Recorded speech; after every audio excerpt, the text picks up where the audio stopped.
All right, welcome everybody. Kim Marie is going to tell us a little bit about her NORWAC conference coming up in late May as it relates to these type of subjects with outer planet ingresses, etc. So go ahead, Kim. Can you do a little promo for us?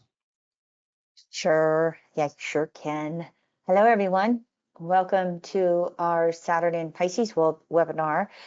Before we get started, I will be speaking in person at the NORWAC conference in Seattle, which always takes place in late May over Memorial Day weekend.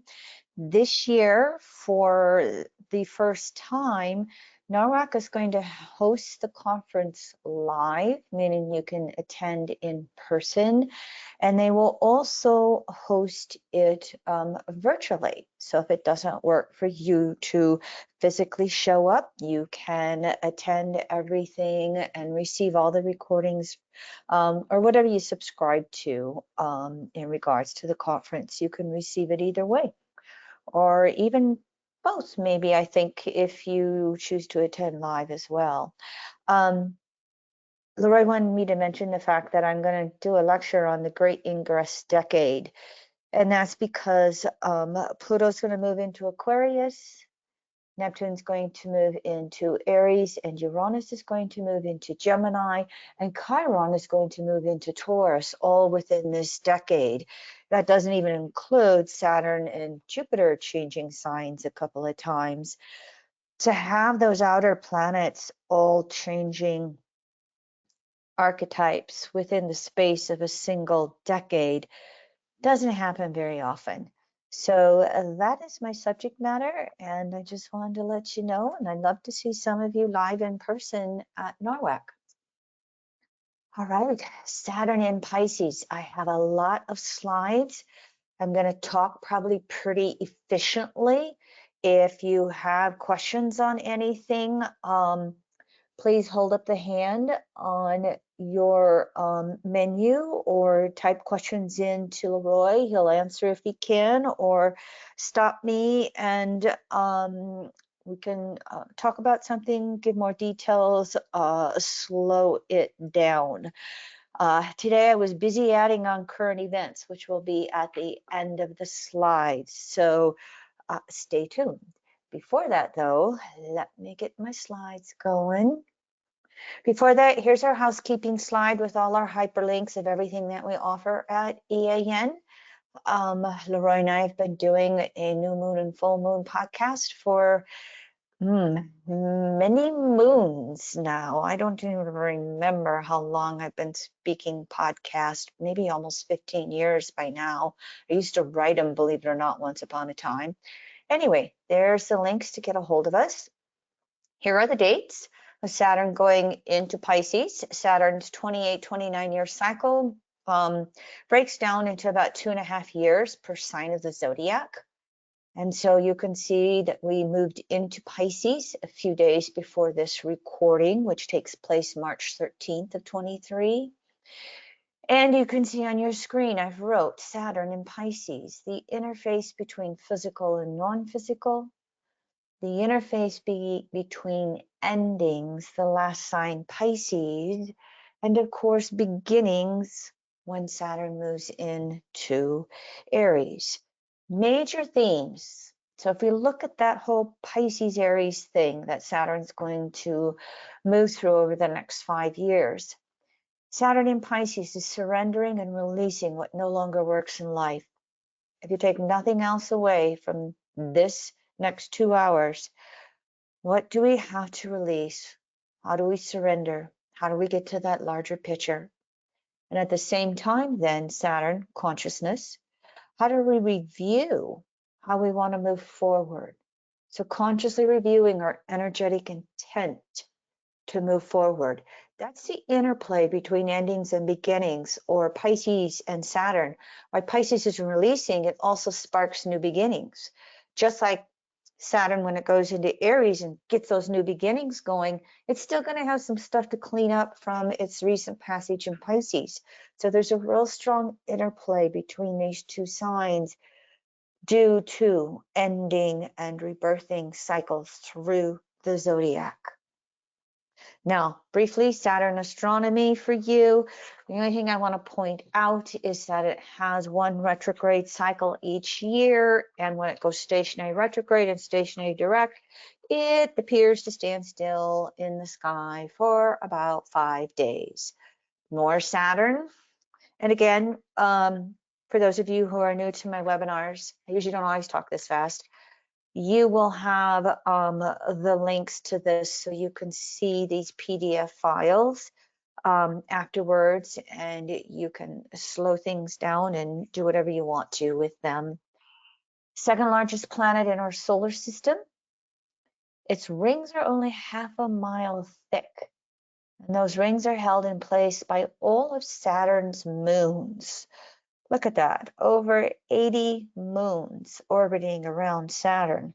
I wonder sometimes how they manage to not hit each other, but they've probably all come in that thin little orbit that we will look at while we only see the rings. There's all these little moons in the middle of it.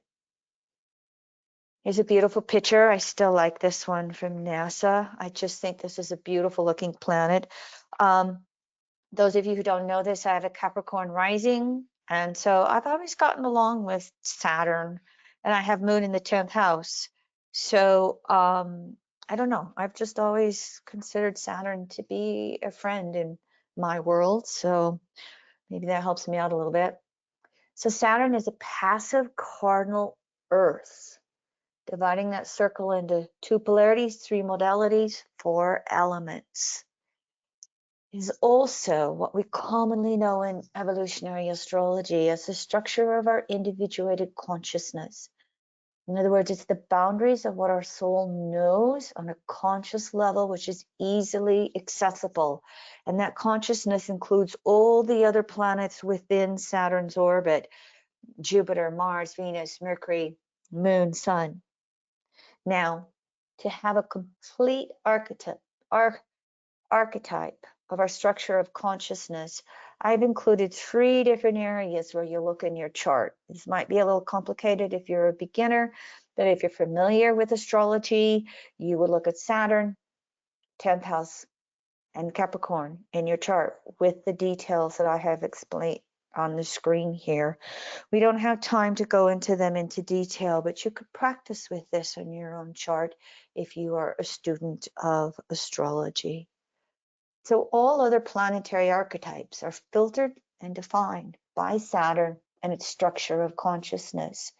This includes that structure of the unconsciousness. I these days include Chiron in my list of planets, so you can see them listed on your screen here. Chiron's called that rainbow bridge because it bridges consciousness and unconsciousness along with Saturn as well.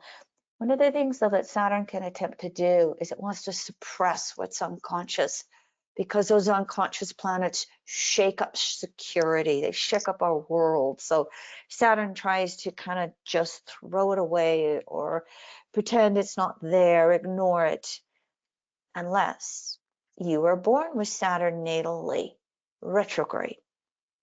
Those who are born with Saturn retrograde have the quote-unquote door to their unconsciousness thrown wide open. It allows you to be more conscious of the unconscious planets. It also has a tendency to create natural rebels. Saturn retrograde natally is rebelling against all authority. And the purpose and intent of that is to find your own inner authority and evolve into your own natural individuality. Now, as we go along, those of us born with Saturn direct can have it turn retrograde by progression. Natal Saturn retrograde can turn direct by progression. So some of what we just said can move back and forth temporarily depending upon what progressed Saturn is doing. Saturn is the maturation process relative to all of our environmental conditionings. It's where we have to learn self-responsibility, which is accepting responsibility for our own actions, efforts, and results. Learning to accept responsibility for everything that happens in our life. It's self-determination, that discipline to take charge of our own life, especially within society, which will then include a career. And so even when we're born with Saturn direct natally, that archetype is still about establishing our individuality as we mature within society, and then establishing that individual authority within whatever societies we choose to participate. The Saturn archetype, oh, and by the way, you'll see this as we go on. In EA, we look at the planet and its rulership of a sign in house. As you can see, Capricorn in 10th house on your screen there. We look at the Saturn, the sign, and the planet as one archetype, an interchangeable archetype. Jeffrey Green's teachings would always say, if you can learn the 12 archetypes of the zodiac, then you can extrapolate a planet, a sign, or a house, and you can also learn how to blend them together and take some of the confusion out of society. So this archetype is the boundaries of space, time, or linear time, with, of course, its related mortality issues. And as we move through linear time, it brings in that polarity of Cancer, which can be, take this very broadly, Cancer children, Capricorn elders. What are our societal obligations, or where do we not participate in raising families or taking care of our elders? And those who listen to my teachings hear me say environmental conditionings all the time. And what that means is all of the conditioning factors in our life, those from our family, the Cancer moon, fourth house polarity, our social conditionings, our religious, the conditionings that we go through from any of our relationships, our resources, anything that we move through in that space-time medium, we become conditioned by. And that's all represented by the Saturn archetype as well. It also relates to the broad basis of gender, hormonal, childhood, and parenting issues. Saturn moon, Capricorn, Cancer, 10th, 4th relate to the animus issues, or balancing our inner male and female regardless of gender. Anima being female, animus being male, in case you're not familiar with those terms. I'll have a little more on this when we move along here. But when we start looking at all of these types of issues, that maturation process of Saturn includes the healing of all our childhood wounding through accepting that our soul chooses the parents. They do the quote unquote big act, but they don't know what they're getting. We, on the other hand, through reincarnation, choose those parents that we're going to incarnate into. Sometimes we're very conscious in that choice, depending on our state of consciousness on the soul level. And sometimes it's a pretty boomerang thing. A little too much for an in-depth conversation right now. But this is part of the healing, is recognizing that we choose the space-time environment we're born into. And we also like to loosely say in EA that 10th house cusp sign planets will represent the authoritarian or maturing parent, if you prefer that word. The 4th house cusp by sign planets in it will represent our more nurturing parent. Now, the Saturn archetype in general represents consensus society. In EA, we talk about loosely 7 out of 10 souls, consensus, conform to the society, etc., that they're born into. Loosely, 2 out of 10 souls individuating, breaking free from consensus. I will think for myself in regards to my beliefs and what I choose for my life. And approximately, hopefully, 1 out of 10 souls spirituating, understanding timeless, universal concepts of belief systems, timeless spirituality. So Saturn represents that consensus, conforming. where we have rules, norms, taboos, laws, and they're necessary because it allows groups of people to function together as a unit. A city, a state or province, a country, and yes, within countries we can have variations. Individuated may not agree with some consensus, etc.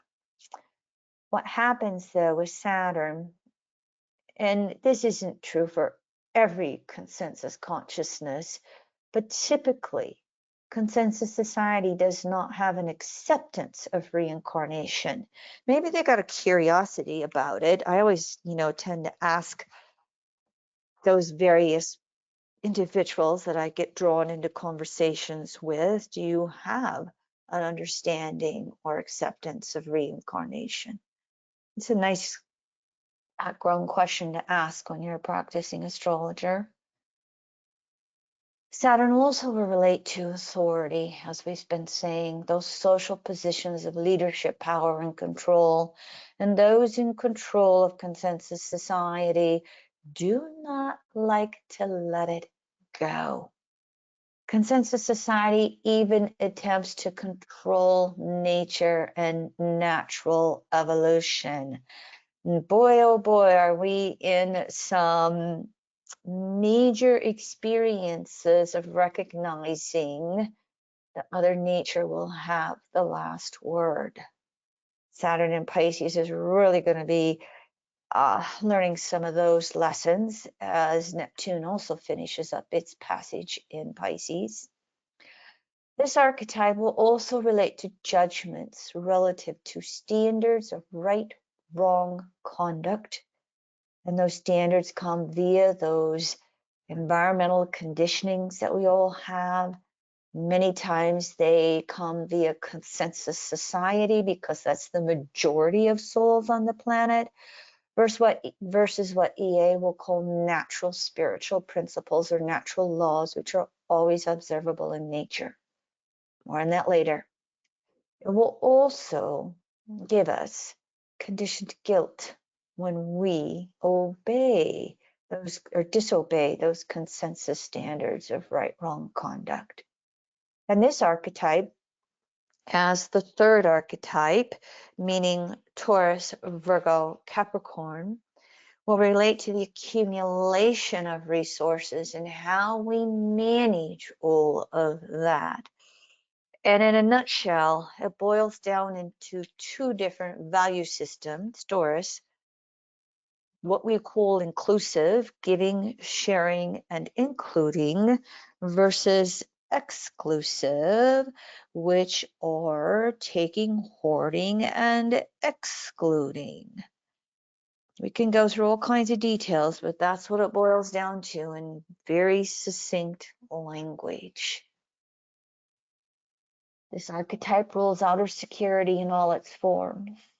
And of course, along with that, then will come the principles of involution, compression, depression, when that outer world, that outer security or circumstances no longer works, no longer serves our soul. And it draws us inward so that we reflect to become aware of the inner dynamics that motivate us to Saturnian actions. And then, of course, outer security is more deeply understood and reflected through inner security. So, inner security leads to outer security. And inner security means accepting ourselves regardless of what's going on in our outer world. I am okay regardless of climate change. I'm okay regardless of my bank account. I am okay regardless of my familial situations. Deepening that sense of inner security allows us to be more at peace in our world. And Saturn in Pisces is going to give us a lot of opportunities to strengthen that inner security as we release outer forms of security that no longer serve us. To that natural structure of consciousness in our world is outer security reflecting inner security and changing and adapting whoever is necessary, whenever necessary, in this evolving world. All right, if I've forgotten any details, you're always welcome to ask me about something that you have a question about with Saturn, Capricorn in the 10th house. Saturn in Pisces, remember I said that interface of physical and non-physical? Here's just a few keywords for you. Saturn time, Pisces timeless, form and formless, mortality and immortality, conditioned, unconditioned, hopefully, crystallizing or dissolving. And of course, we can have consensus guilt and we can have consensus religious guilt with Saturn in Pisces if we are consensus consciousness, and sometimes even individuated and spirituated consciousness can have conditioned guilt in our belief systems in some way.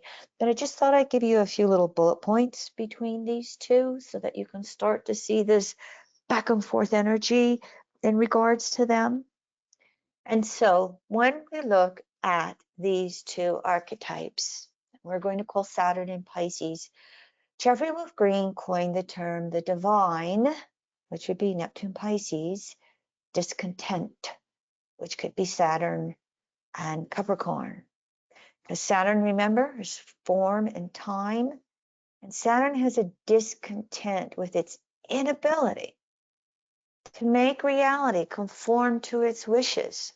I want that power, I want that structure to make life be what I want it to be. But that doesn't happen in all our worlds. In Pisces, remember, is that formless, timeless? And so Saturn in Pisces is going to require Saturn to create within the boundaries of what is possible in any space, time, incarnation. In other words, we all do not get to be a president or a millionaire in any given lifetime.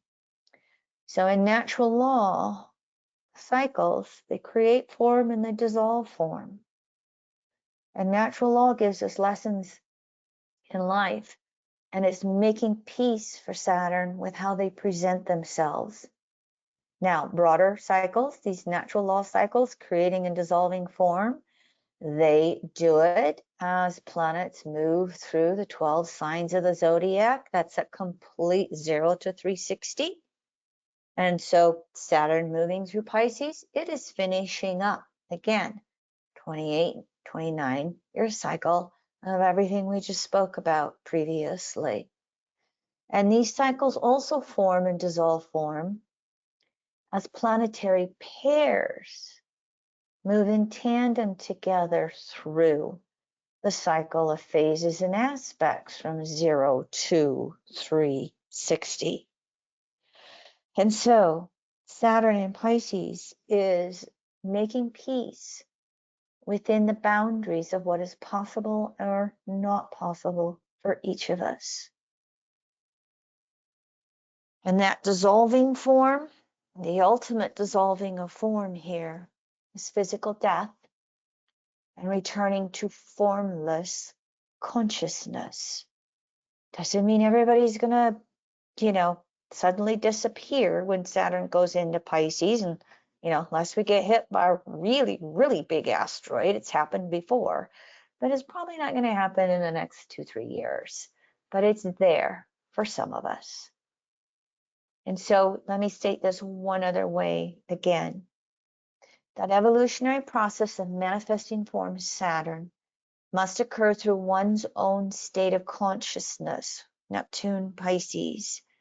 Consciousness creates form relative to all those environmental conditioning factors we are born into in each incarnation. Just look at your natal chart. We'll start to figure some of that out. And again, those environmental conditioning factors, consciousness and form, they're different relative to the US versus China versus Africa versus being white versus being black versus being brown versus being red skinned from up the northern plains where we live. So consciousness itself is going to be relative to each soul's individual evolutionary requirements and lessons. And we are all in midst of a long evolutionary journey via reincarnation of moving or expanding through consensus, individuated, and spirituated states of consciousness and form. So you're starting to see this picture of Saturn in Pisces. Well, we've already said that it's going to be dissolving those forms or realities that no longer work in our world. We also have an opportunity as we release form to expand in consciousness, to rebirth, creating new forms. So relative to your own natal chart, relative to where Saturn in Pisces is transiting in your chart by house, by aspects to other planets, where do you see yourself with opportunities for surrendering and rebirthing?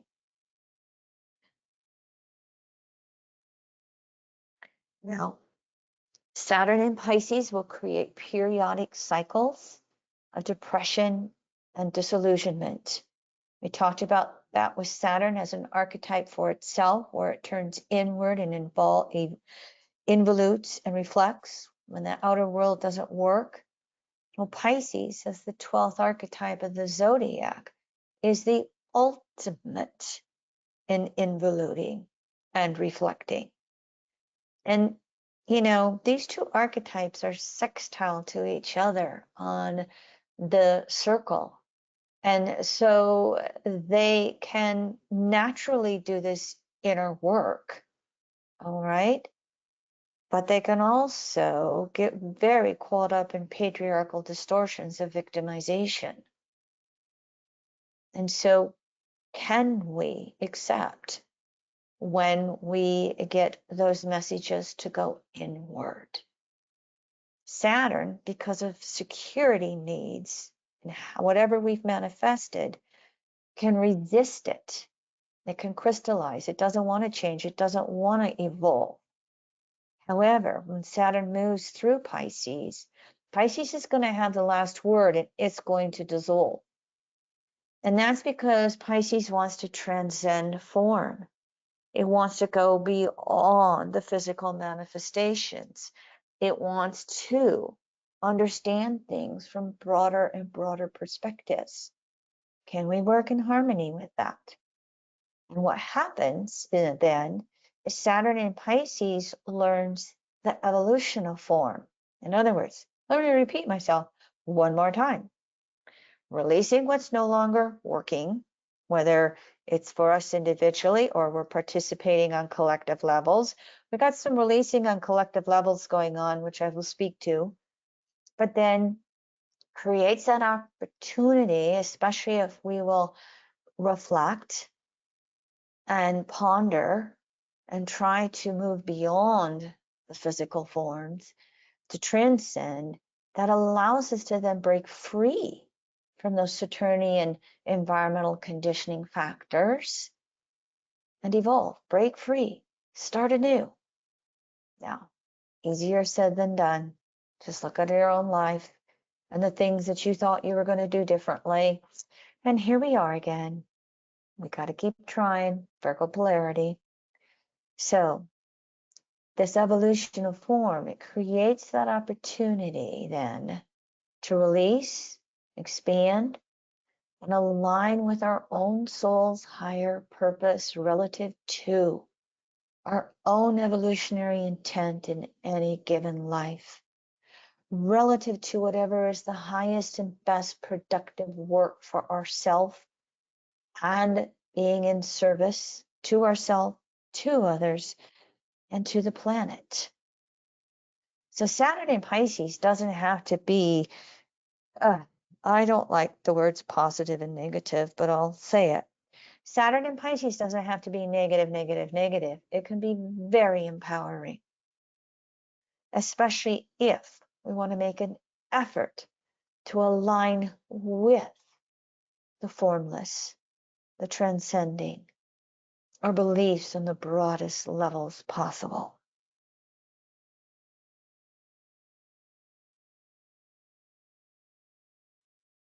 Saturn in Pisces is ultimately reaching for a divinity, that transcendence again, beyond the manifestation of form. And then what happens, instead of Saturn trying to bulldoze its way through, Saturn in Pisces creates form that is a reflection of its own consciousness, again, in its highest and best ways. May not be what the ego wants, but maybe it is what's highest and best for our soul. It will allow for a state of grace in any and all circumstances. You know, I joke in the consensus world, well, if we only get one life, I'll take the silver spoon, thank you very much. I'll, be born with resources. I'll put it to good use. But we don't all get that. So how graceful can we be? How much inner peace can we create? So Saturn in Pisces is that opportunity for us to consciously connect with a higher power, with the universal source. It's a very positive Saturn in Pisces. Unfortunately, in our humanness, human-made religions currently distort those standards of right, wrong conduct in most, if not all, societies. Remember where I said Saturn is conditioned guilt? It's especially consensus conditioned guilt that we're made to feel if we don't conform to any particular society's rules, norms, etc. Until death us do part. How many of you have gotten a divorce and or have felt guilty getting a divorce? Bring up the subject of abortions. Bring up the subject of choose your thing. I don't want to go to college. Or, I don't even want to get married to live with somebody. You can find all kinds of consensus conditionings that make us feel guilty. Pisces will bring in consensus religious guilt. We've got to conform to religion's laws, rules, norms, etc. Most of us, not all, but most of us haven't been born into certain religious institutions or being brought up by parents in one or more religious institutions. That seems to be, evolving a little more in current time. I, as a practicing astrologer of almost 40 years, always asking this conditioning question, find more and more clients saying they are less conditioned by religion. However, familial conditioning, societal conditioning, those still seem to be pretty strong in that picture. So, while Saturn in Pisces is ultimately reaching for deeper understandings of those natural spiritual principles, it then allows us to realize how those principles create form.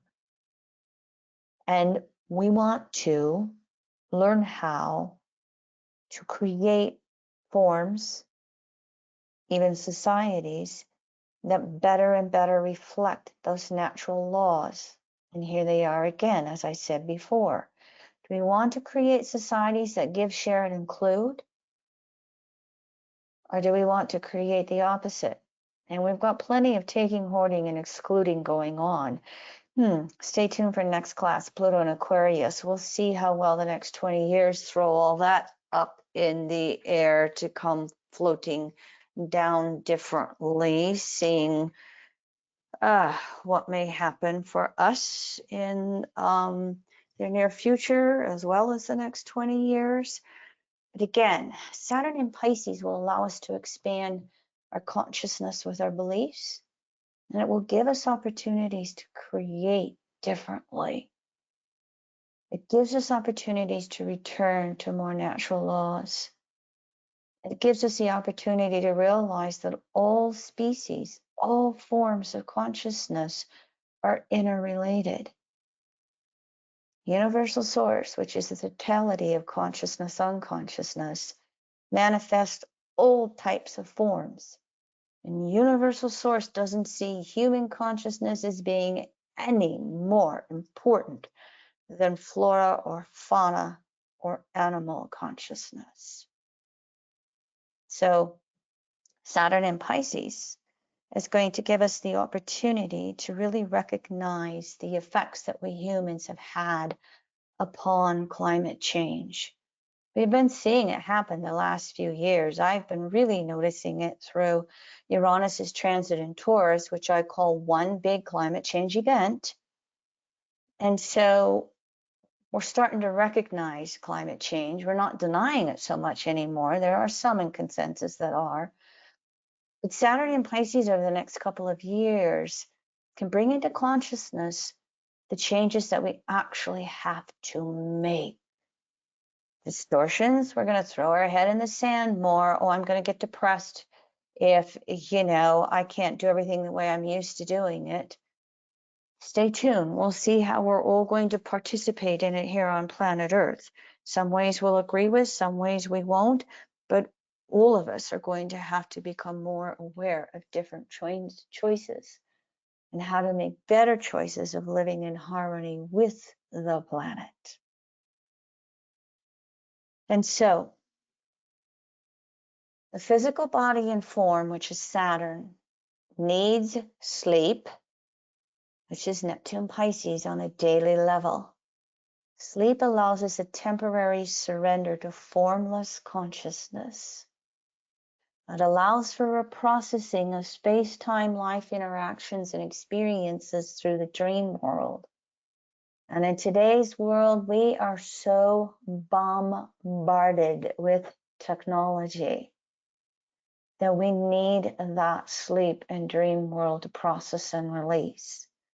How many of you have sat down and watched a TV show and then dreamed about it? And all kinds of various, forms and examples of dreams.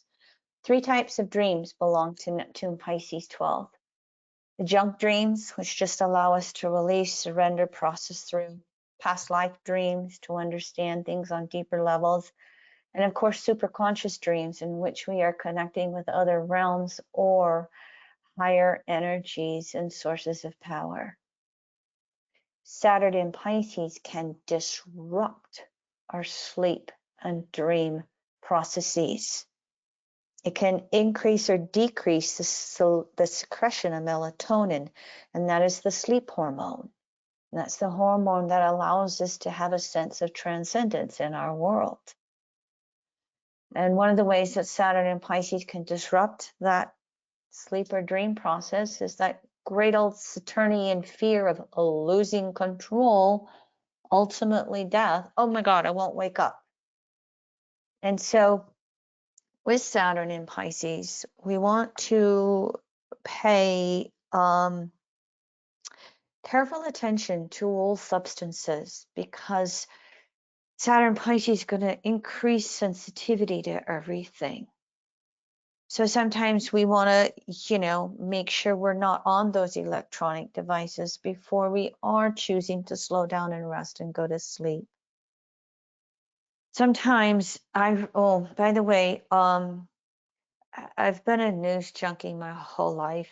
And there are times where I'm like, okay, let's put this down. But I do like to follow consensus world to see if it's evolving yet. I read a good article in the Washington Post. I was always an advocate for daylight savings time because I'm a pretty avid gardener. And I love being outdoors with my hands in the dirt, and I love that extra hour of evening daylight. But the Washington Post has a real good article about how daylight savings time disrupts our circadian rhythms. That darkness, which increases melatonin, that lightness, which wakes us up. And it is a visual graphic article. I highly recommend it for you if you can source it on the Washington Post website. It changed my mind. Virgo polarity. I read the article twice over a period of a couple of months, and I had just reread it with daylight savings times coming, and I'm not really an advocate of daylight savings time anymore, even though I still like it. It if it would basically the article showed through science how if we did go to daylight savings times 24/7, it would really disrupt our circadian rhythms, which would increase health issues, lack of health issues specifically. So that is a very timely Saturn in Pisces article if you care to search it out. Washington Post, daylight saving times, daylight savings time. Just do a Google and you'll find it. But back to substances, both organic and inorganic. I've done, herbology for 40 plus years. I maybe almost 50. And but yeah, if we're, even when we're looking at our natural vitamins and supplements and herbs, Saturn in Pisces, we might want to do, our muscle testing to see if we need more or less of something. And then any of the inorganic substances which we do not find in our natural world, we would definitely want to be very, very careful with them through Saturn in Pisces and all our sensitivities in that way. All right. More than I will say, I just wanted to give you a few slides on some of these archetypes with Saturn in Pisces and the deep psychology or spirituality to it. Those of you who have listened to me for a while know my two Pisces mantras that are both question marks. And as we go through Saturn in Pisces, I created these through Neptune's 14-year transit in its own sign, Pisces. Well, Saturn's going to borrow them for the next few years, and I highly, highly, highly recommend you say these and you ask these questions again and again and again until source energy reveals the answers to you within your own consciousness. What would you have me know, source? What would you have me do, source? One more time. You can say them again, again, again, again until source pops the answers, Pisces, into your own consciousness, Saturn, of your own awareness. And that's your direct connection to answers. So we're going to move now into a little more of Saturn's cycles here. But first of all, we're going to go back 2 cycles.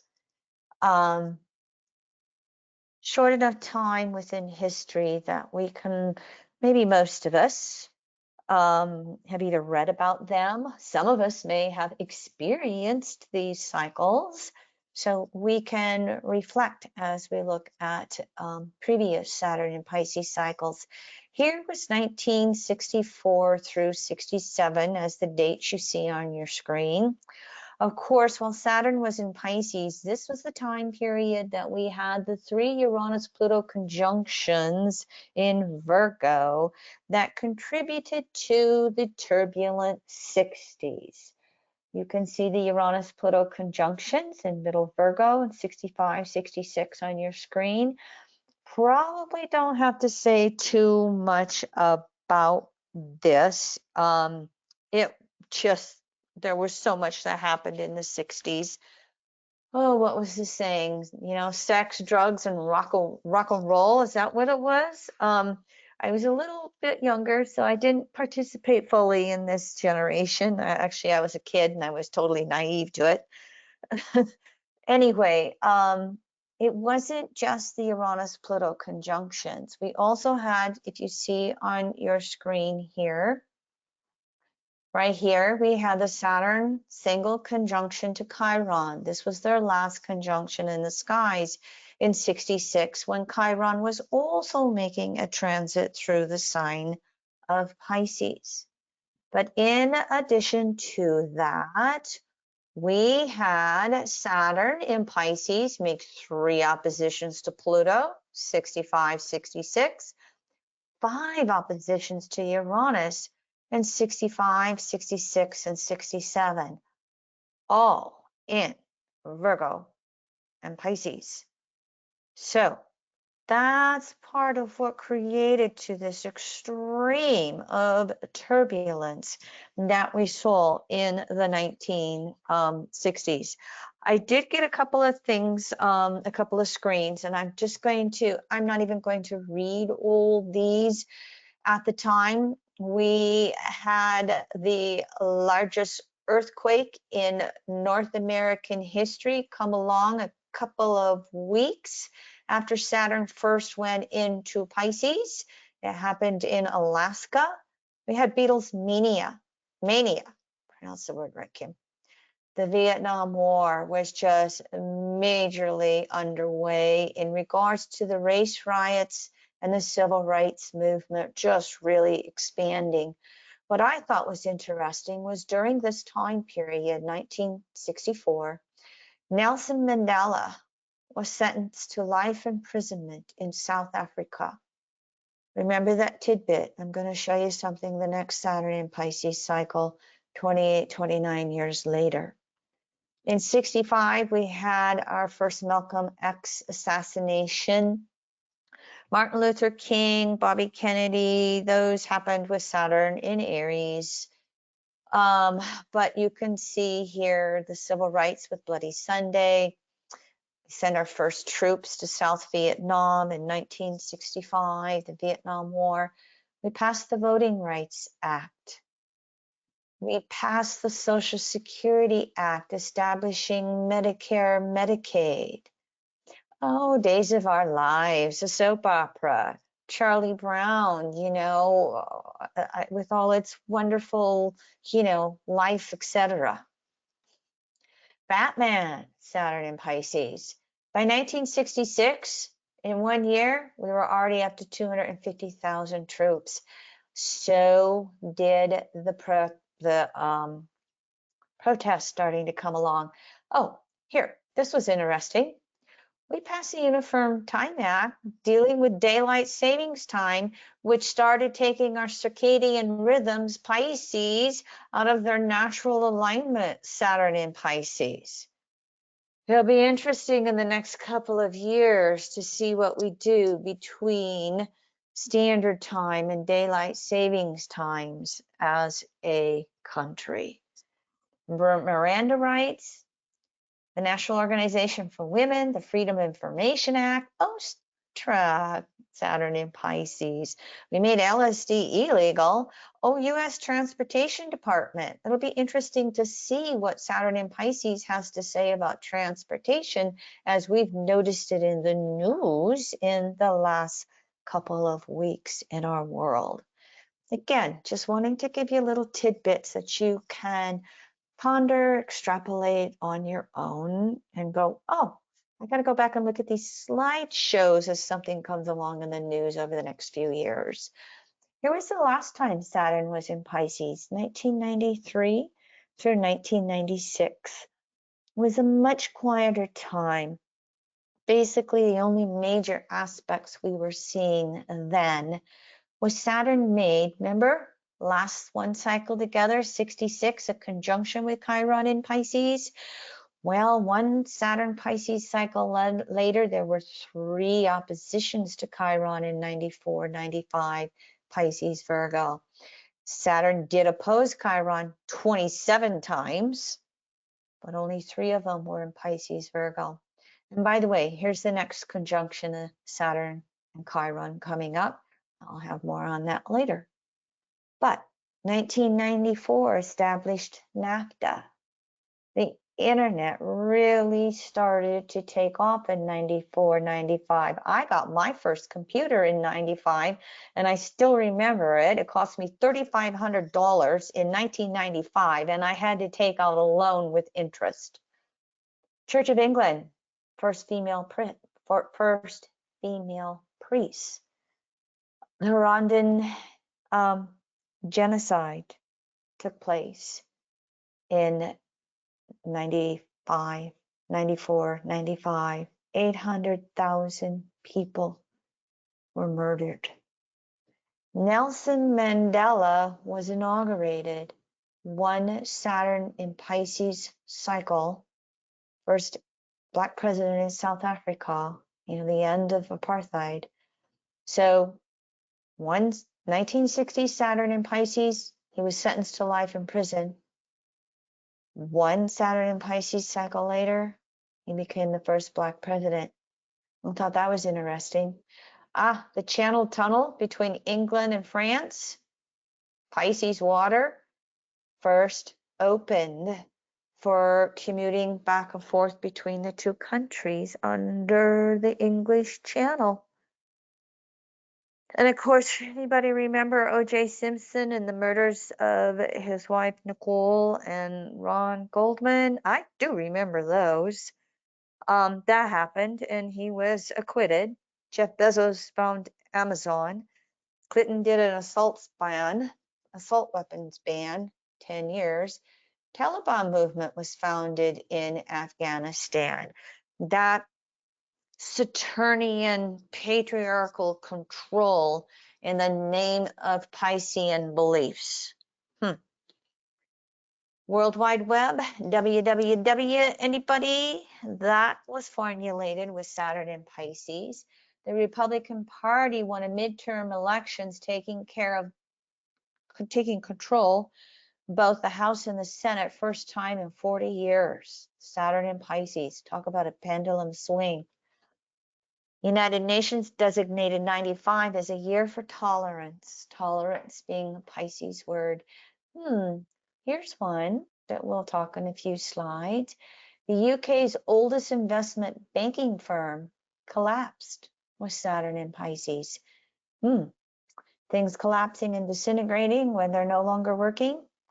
We had the Oklahoma City bombing. And of course, our US government was, really involved in the research to create the World Wide Web. And then, as the slide before showed, it privatized it and gave it to the WWW consortium, which is still there. We had the first aid drug with Saturn's in Pisces. And of course, if you remember the Serbian-Bosnian war with Yugoslavia breaking down, all of that happened during the last time we had Saturn in Pisces. So again, those were just little tidbits for you that can just spark your own Saturnian consciousness in how different types of themes and even related circumstances may repeat themselves. For instance, I just remember hearing something in the news. I can't remember if it's a new drug or what it is, but there's now something that those with HIV can take that completely eliminates AIDS in their system. Remember when that first came out in the 80s and the 90s and the fear we had about that, almost like it had done the last few years with COVID? Well, here we are, another Saturn in Pisces cycle. And now the Pisces rules the immune system. We have a drug protocol, let's call it that can completely eliminate HIV and AIDS in someone's system, make it so minute it is undetectable. I'd like to move on briefly. Saturn retrograde. Whenever Saturn is transiting and turns retrograde, that retrograde cycle always relates back to that natal Saturn archetype, everything that I talked about at the beginning of the slides for the structure of consciousness. But in general, excuse me, repeating myself, excuse me, Saturn retrograde is throwing off all those conditioning patterns and opening the door to the unconsciousness of those outer planets. So I want to talk a moment about, one more slide. Sorry, getting ahead of myself. The Saturn retrograde archetype in general, as we said, review and throw off those environmental conditioning factors. It's going to naturally induce those principles of involution, compression, depression, because in some way when Saturn's retrograde, outer reality and the circumstances in our life no longer work, they no longer serve our soul. Naturally leads us to reflect inner dynamics and motivations. Again, figurative, world collapses, literal, death of body, return of soul to a spirit. This can be Saturn in general retrograde archetype. The intent of the Saturn retrograde archetype is an inner acceptance of ourself, regardless of those outer roles and circumstances in life. Oh, didn't we talk about this before? Again, takes us inward to find inner security, which leads us to evolve the outer world and outer security. Okay, here's the dates that Saturn is retrograde in Pisces. There will be 3 cycles, including it barely dipping into Aries. Before I say more on these, though, I would like to just talk about the polarity of Saturn retrograde in Pisces. This is going to, Virgo relates to that inner side of Mercury. It's passive polarity. Gemini is active polarity, the outer side of Mercury. And so this also will relate to that inner energy. Basically, when Saturn's retrograde in Pisces, the Virgo polarity is asking us to put one front in front of the other through any inner and outer crises, creating spiritual Pisces and mental Virgo self-analyzation. So we will have cyclic spiritual and mental crises to enforce that need to self-analyze in order to expose our behavioral patterns. If we go about this in a positive way, it opens us up to self-adjustment, self-improvement, self-knowledge that allows us to create those behavioral changes that align and realign us with whatever our evolving standards of right conduct are. If we react negatively, that Virgo polarity leads us to procrastination, rationalizing, excuse making, inner outer criticism, being unable or refusing to make necessary changes and actions. We can get stuck in that circle of procrastination, in that circle of inner outer criticisms. But it also gives us an ability to recognize what needs to evolve within ourselves, allowing us to eliminate or adjust any component within ourselves that is not attuned to whatever our ongoing evolutionary and karmic needs may be. It brings lessons of discrimination, purification, self-improvement, and this means learning to be gentle and loving with ourselves. Previous slide, if we have Virgo inner criticism, it's going to reflect with Virgo outer criticism. Can we replace that with learning to be gentle and loving with ourselves? That is one of the most natural expressions of the Virgo archetype. Evolving our diet, exercise, and rest That Virgo polarity is learning to make repeated efforts at changing and evolving. Think about that. When Saturn is retrograde for 4 months in Pisces, the Virgo polarity says, okay, we try again, we try again, we try again, we try again. I like to say it doesn't matter how many times you fall off the bicycle, as long as you get back up on it one more time and try again. Learning healthy service to ourselves, another person or persons, to family, to co-workers, to community, political leaders learning to be in service to themselves and others, in service to our environment, to all species.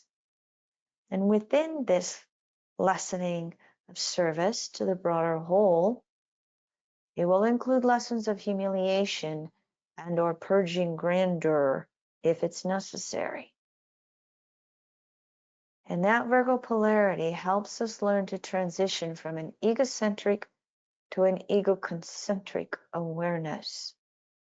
An egocentric awareness is an individual relating their self-identity, Virgo, to larger and larger wholes, Pisces, to the universe itself, Neptune, Pisces 12.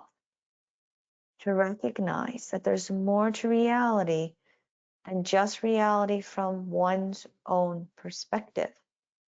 That there's more to reality than just a physical environment.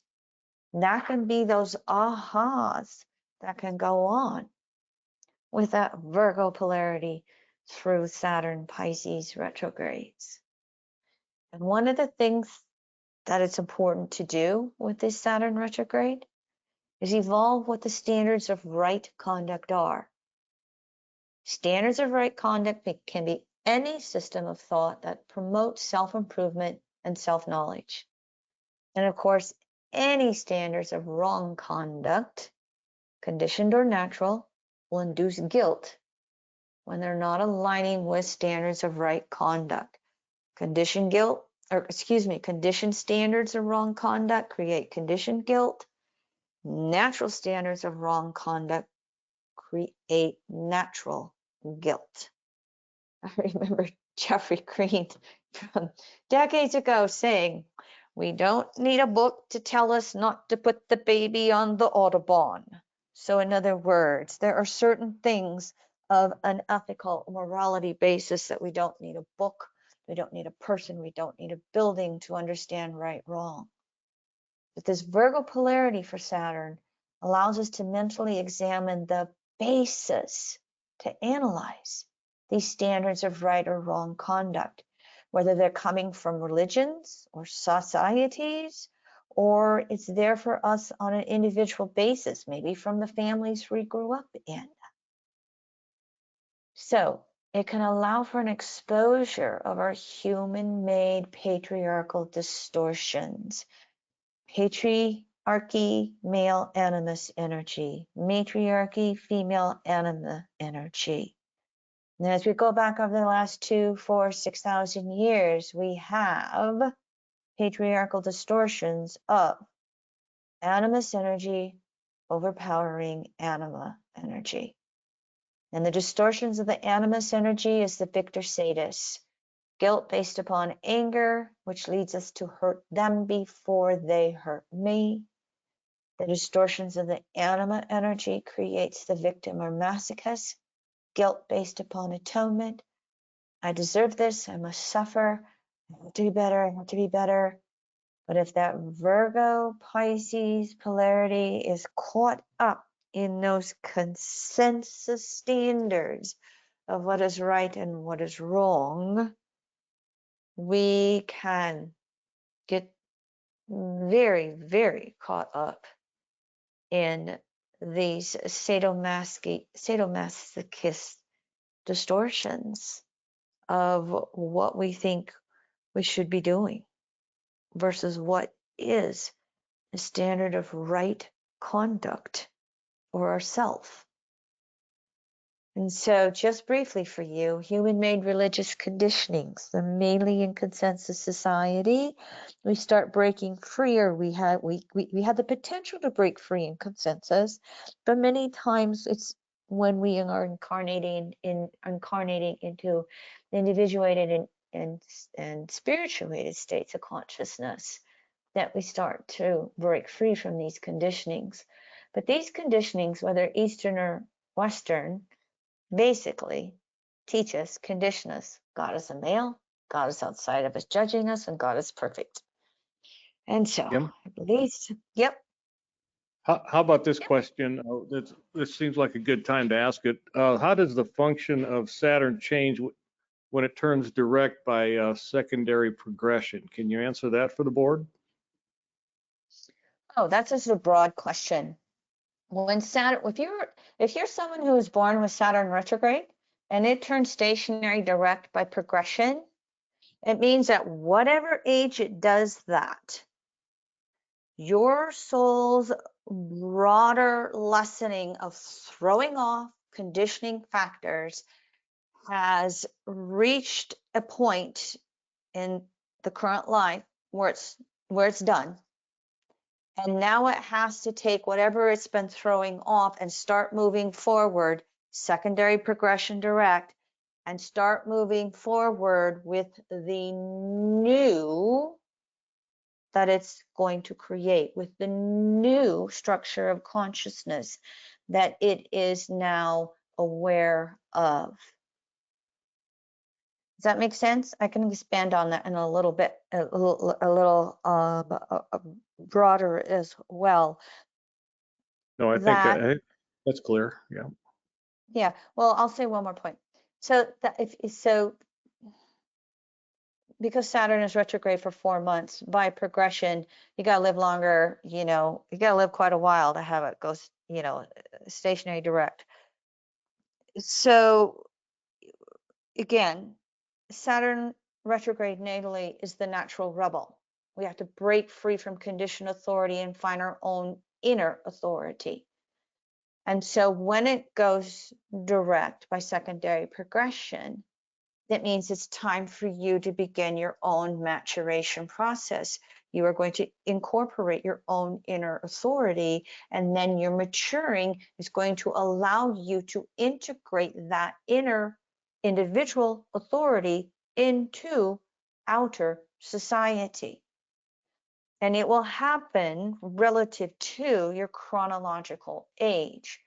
So Saturn going direct by progression at 20 years old will be different than progressed Saturn going direct at 60 years old. There's a little Uh-huh. tidbit for you. Yes, if Saturn retrograde natally goes direct by secondary progression, it will happen relative to the context of your chronological age. And then the circumstances around that will be relative to your chronological age. All right, good question. I rattle things off. It's okay to interrupt me. I don't care. So that question then, why would something perfect create this mess, can help us induce understanding natural spiritual principles which are always found in nature. And that is that universal source is an energetic force beyond gender. It is everywhere, inside and outside, and we know it inside we know it to the degree we sense it inside, and we experience it outside of ourselves to the degree we know it inside of self. And the real biggie is source is an evolving force. We are in a co-creative process with source. And perfecting is a process through action and effort. That Virgo polarity of self-improvement that we are always working on. So when Saturn is retrograde in Pisces, that Virgo polarity wants us to find quiet time to actually hear inwardly what universal source is conveying to us, to allow that right brain to make sense of all the details that are popping into consciousness. And we can do that through interactions with nature and all other species, to relax, breathe, connect on the deepest levels possible. For me, Pluto Virgo generation, little side trip here, I have to get outside. I live in the northern plains. We've had a little bit of snow and cold on the ground. And yeah, I'm very good at going up and down the stairs in my house to exercise and exercise with my hand weights. But I can go so many days and then I got to get outside and I got to walk and talk. And just getting outside shifts my whole consciousness. And Virgo can relate to this just as well as the other mutable archetypes. And so that Virgo busybodiness has to take time to slow down, play, simply live and trust life. That is learning from the Pisces polarity. We need necessary downtime, especially when Saturn in Pisces is retrograde. And both the Virgo and Pisces polarity teach us to make an effort to simplify our life, to prioritize what is truly important for us. And the Virgo polarity ruled by Mercury, what communications are necessary to understand another's perspective and point of view, to give us feedback on how we want to prioritize in our life. And so that Virgo polarity is really teaching us that Saturn in Pisces spiritual evolution is an active process. It's not just totally meditation. It's not just totally sitting in an ashram. It's what Japanese would call the path of the householder. We have to actually get out and live it, activate it, work it, to integrate and evolve it. The Virgo polarity is also a time period to review what is the right work for us, what's highest and best for us in our work world, in that day-to-day routine of working, if we are still in that world. How do we be of service to the whole? That will become clearer and clearer and clearer. It allows for the sustainment of the entire group. It is bringing those lessons of being able to serve the needs of more than just ourselves. We do not operate as islands. What are the practical methods, techniques, and skills for us to establish and apply in our work-related function with any culture or society? And if you are of the age where you no longer are, quote unquote, working for the time clock or the paycheck, you still can be active and productive in society, especially in our westernized worlds where we live longer and longer and longer. How can you volunteer? How can you support societal activism to change? There's other examples in which you can still be productive in the world. And so that Virgo polarity will bring that potential for Saturn Pisces awareness to create societies in service to all cultures, countries, and species, which will then bring that potential to ensure the survival of all species on planet Earth itself. All right, I'm going to take a drink. Here's our Saturn ingress chart. I have a few slides on planetary aspects to finish up our evening. Any other questions, comments, anything I haven't talked about you're curious about?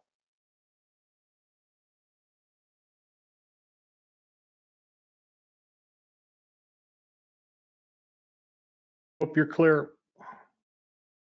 So I did a Saturn ingress chart, which again happened a week ago on March 7th. And I did it for Washington, D.C. And what popped out for me was that, you know, we've known this on our forecasting chart for astrologers who do forecast. Pluto is within orb of squaring the nodes of the moon. And when Pluto square the nodes in the sky, it's almost like it brings major death and rebirth events, major life and death events, South Node Scorpio, North Node Taurus, we're going to be working with shared resources, banks, more on that soon, and our own resources, Taurus, and how we create those resources. And so I thought Pluto and Capricorn, last degree, 29 degrees. But Pluto square the nodes, there's going to be resistance to changing. And the consensus power struggles to remain in control. And we had Saturn at 29 degrees. It's very popular in astrology to call it the anaretic degree, but I don't know how to spell it. But that 29, 30 degrees, it's still going to require things to break down, even for good old Pluto and Capricorn square the nodes. And so then we have Mars in a T-square, an immutable T-square by sign, fixed by houses in Washington, D.C. Adaptability potential. Can we bring deeper understandings and perhaps act differently upon them as Mars is making its third and final waxing square to Neptune from its retrograde cycle? That's going to be a potential that can last all the way through the Saturn in Pisces transit. That ingress chart is the seed thoughts. And if you want to draw this chart up with 0 degrees Aries houses, if you want the more natural cycles without influence of any particular geography on the planet. I also noticed that Aries stellium, so initiating changes to survive, is what popped into consciousness for me. So all those planets in Pisces that are part of that T-square, the planets in Aries, and it just came through for me as a mixture of, okay, want to maintain it, release and surrender, and start over, begin anew. Some of what we've been talking about here. And I have a couple of slides that are going to bring this even more intensely for you. I'll let this go for now, but you can see some of the major configurations that are here, that are there for you. We won't take any more time though. Here are the Saturn conjunctions that I would like to point out. Saturn has, let's just say for math purposes, Saturn's about 30 years to go around the zodiac. And it's having conjunctions with all the outer planets in a 12-year time period. And you can see that, in the next 6 years, we've got 3 of them, with Neptune, Chiron, and Uranus coming up. And so can you just see with these conjunctions how, our outer world just keeps crumbling. And it's got to give away to larger concepts, outer planets, about the future of the planet and how we're going to create it. I'll back up for you one more time.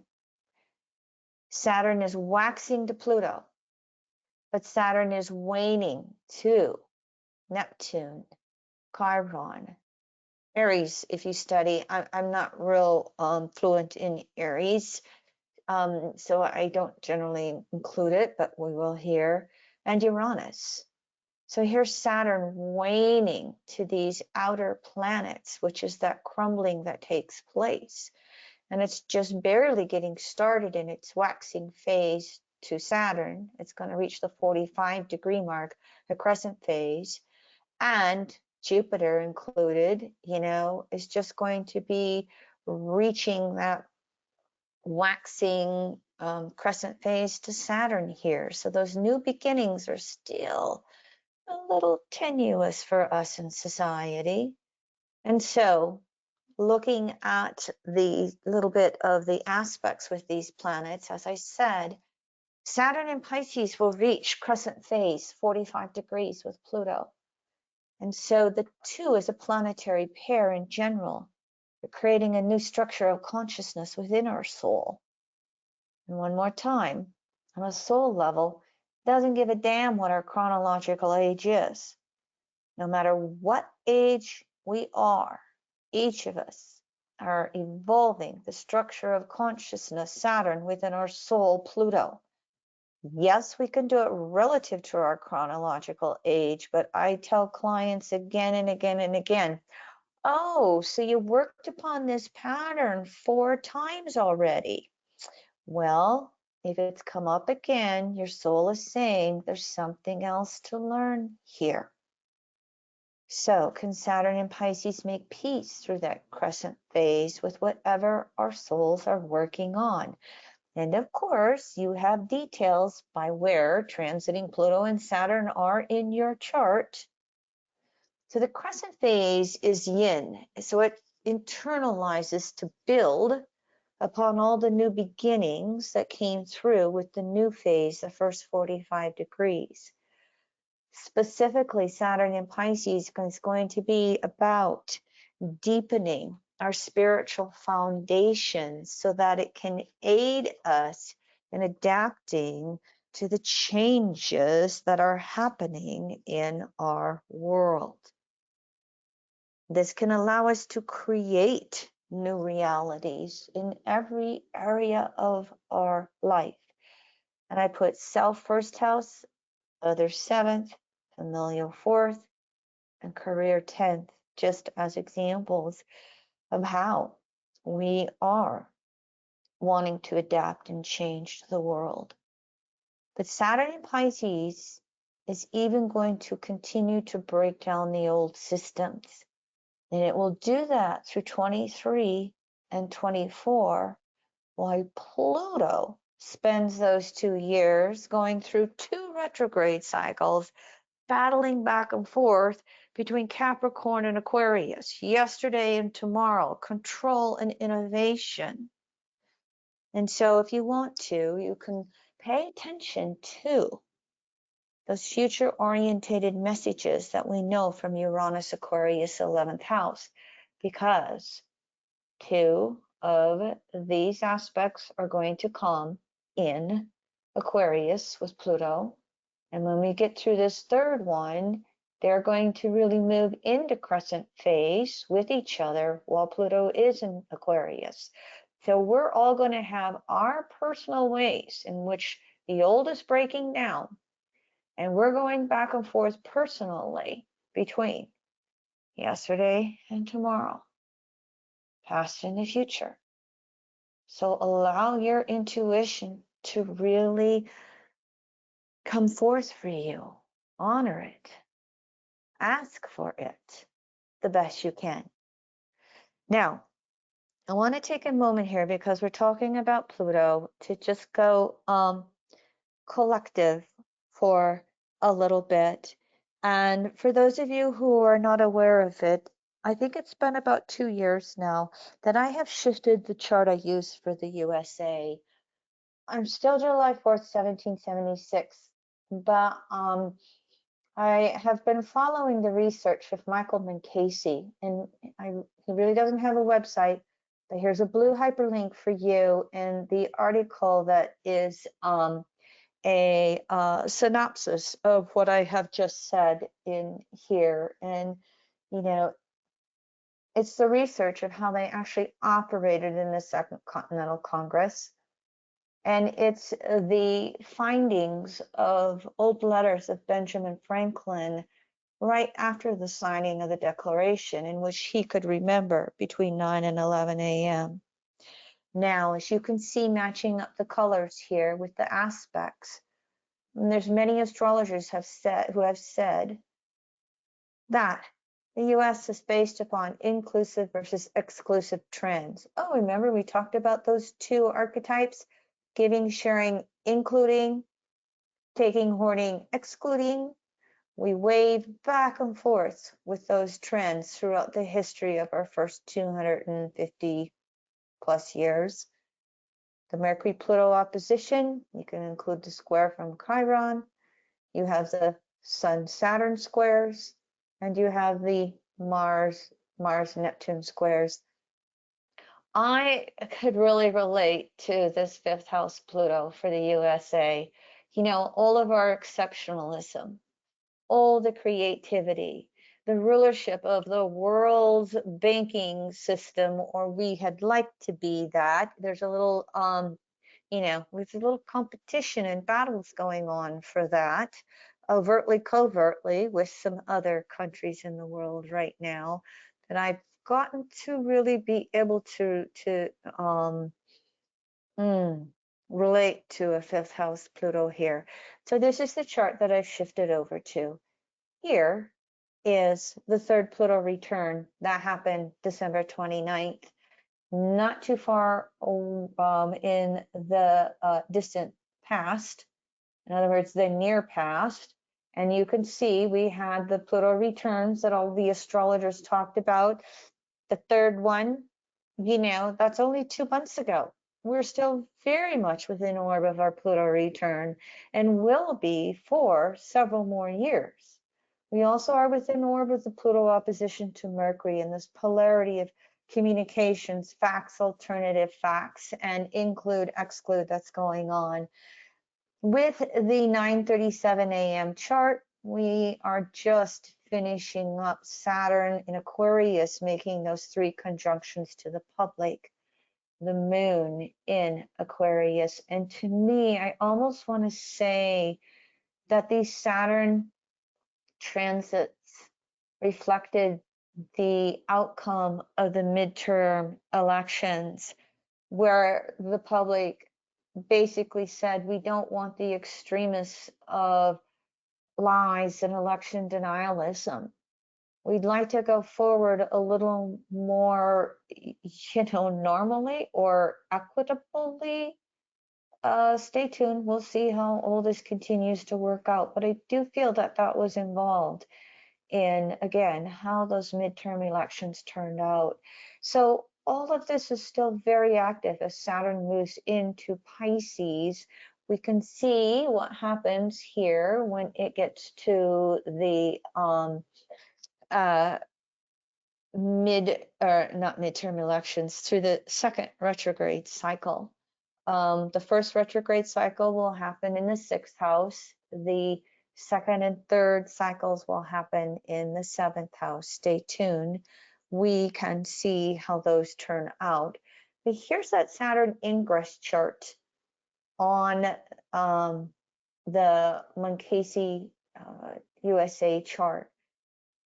Brings that Neptune by transit T-square into that natal Neptune Mars quite active.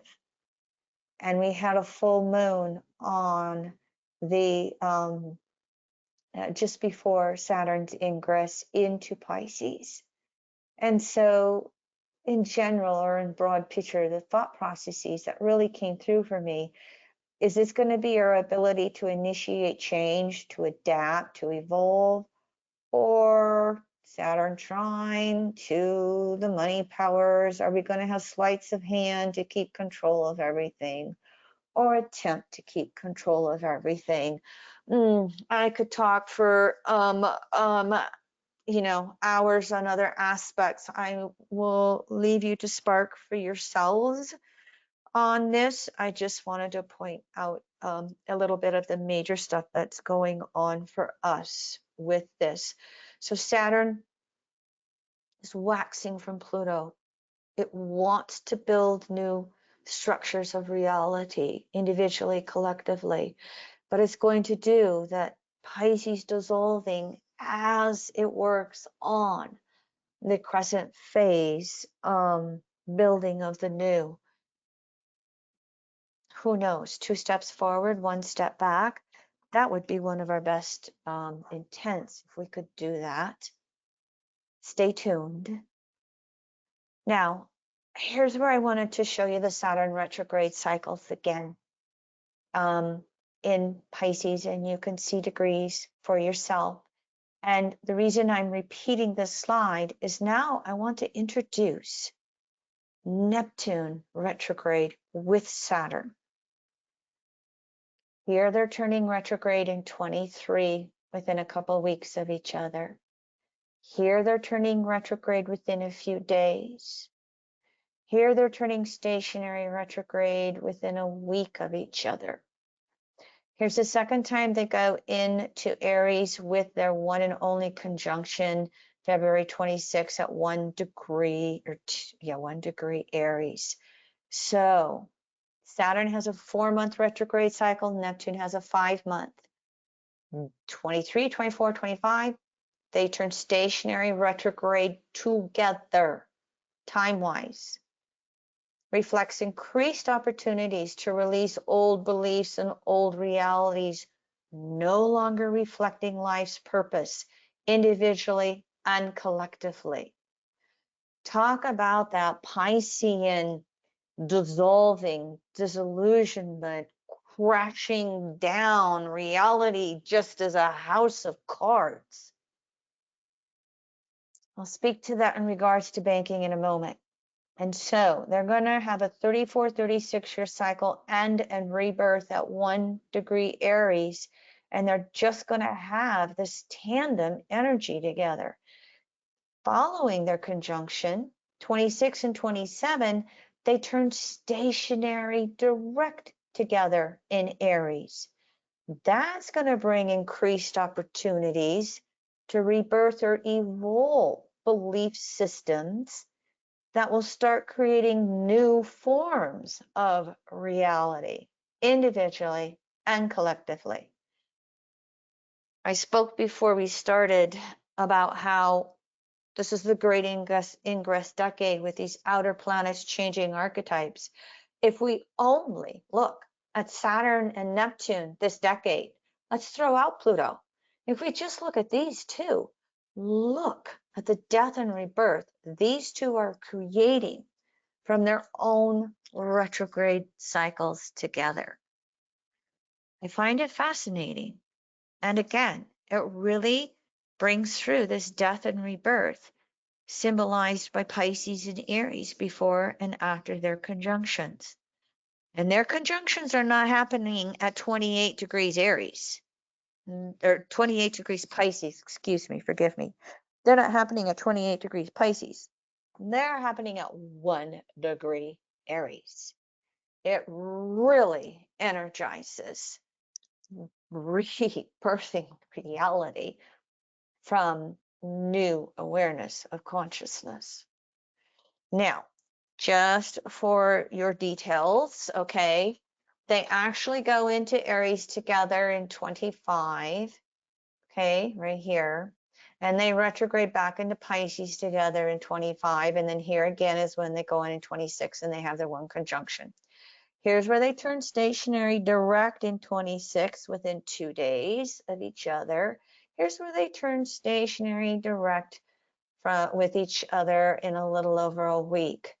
So again, you see that from the previous slides, and now this one, break it down, stationary retrograde, bus forward, initiate the new stationary direct. Whew. So, collective environmental depressions as reality does not support the ideals, dreams, and ability to provide for ourselves and others. As they are breaking down with those retrograde cycles in Pisces, we have to watch an increase in drug addictions, organic, inorganic. We can have destructions of social progress and social safety nets. Hopefully, Pluto and Aquarius can help us fight to keep them and improve them. But we're definitely going to have a breakdown of societal structures that no longer work. Banks, transportation, political parties, healthcare, religious systems. Supply your own favorite or idea or pattern that you're interested in. Can you see how this will relate to continued destruction of environment, of our environment and species with climate change with these two? Hold on. Masses will start to increasingly recognize the need to change our relationship with the material world. We're going to start to recognize it more and more. This may hopefully create more renewable energy gains, Not very happy with Joe Biden today compromising on, oh, I can't remember what they call it up north in Alaska with, the oil production. I still have hope that's going to get aborted in some way. Mobilization to rebuild social support systems, because when we see more and more of this breakdown, masses have no choice. That cataclysmic evolution that says, okay, we got to fight for change here, change there. And we may continue to see a globalization of support around various health crises and the lack of healthy diets and foods. I'll speak to that.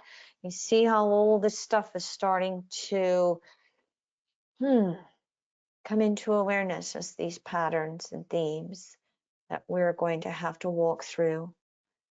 There is potential for major religious and spiritual changes in the world with their conjunction at 1 degree Aries. Consensus consciousness will increase resistance to evolution. They will continue to try to defend a war against all these issues that we see going on right now. Woke culture, gender fluidity, feminine independence, religious transitions. But here's what's going to happen. The majority of our younger generations are going to have a maturation that leaves our elders behind with sticking to these old issues. I could be wrong, but I just see in the broader context the evolution of this coming just by Saturn chronological space-time development.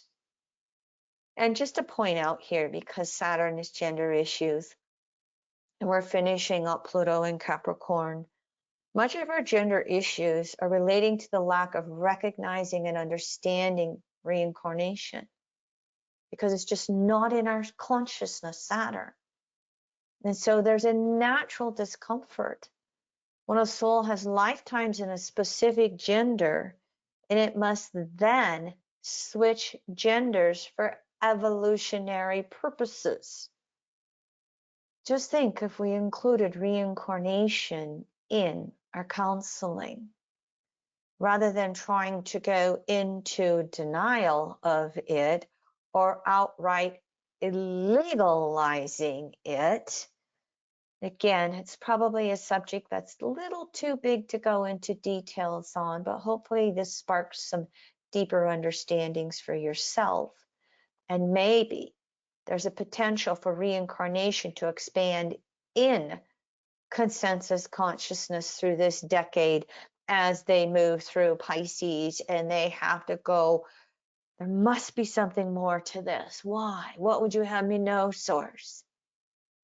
And then, of course, with Pluto moving into Aquarius, I feel that there will be a renaissance in New Age thought, which can contribute to an expansion in consensus consciousness for possibly bringing reincarnation into the picture.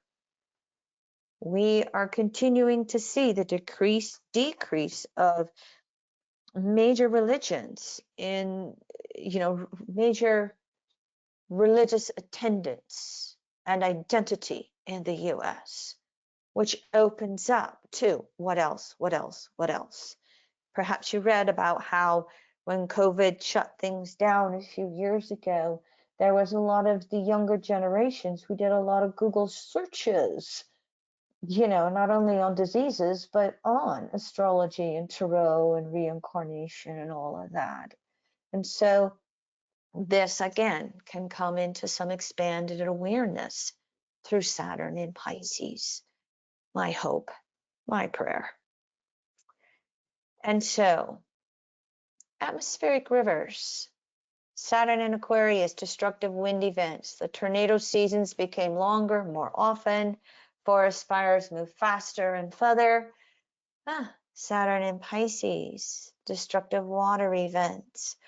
How many of you discovered the term atmospheric rivers from California in the last few weeks, the last months, etc.? Just like we I live in the northern plains, and it wasn't so much this year, but it was last year.